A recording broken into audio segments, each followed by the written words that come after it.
আসসালামু আলাইকুম রহমতুল্লাহ। দর্শক, আশা করি সবাই সুস্থ আছেন। দর্শক, আমরা মার্কেটে গেলে কাপড় কেনার জন্য কালারের যে একটা কম্বিনেশন সেটা বুঝি না। কালার কম্বিনেশন না হলে কিন্তু আসল সৌন্দর্য ফুটে ওঠে না।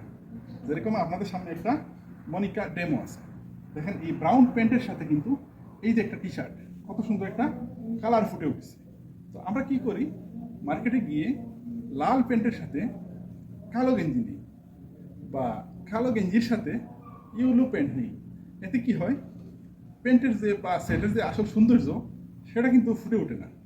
আপনাদেরকে আমরা আরেকটা সেট দেখাবো, এরকম চলেন আমাদের সাথে।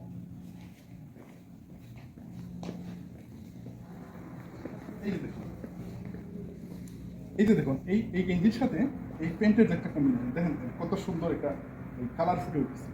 এটার সাথে যদি আমি কালো প্যান্ট দিতাম তাহলে কিন্তু এরকম সুন্দর হতো না। অথবা এই প্যান্টের সাথে যদি আমি অন্য রঙের টি শার্ট দিতাম তাহলেও কিন্তু সুন্দর ফুটে উঠতো না। এই দেখুন, এরকম আমরা কাপড় কেনার সময় সতর্ক থাকবো এবং কোন প্যান্টের সাথে কোন টি শার্ট সেট হইতেছে ওটা আমরা দেখে কিনবো। ভালো থাকবেন। আসসালামু আলাইকুম রহমতুল্লাহ।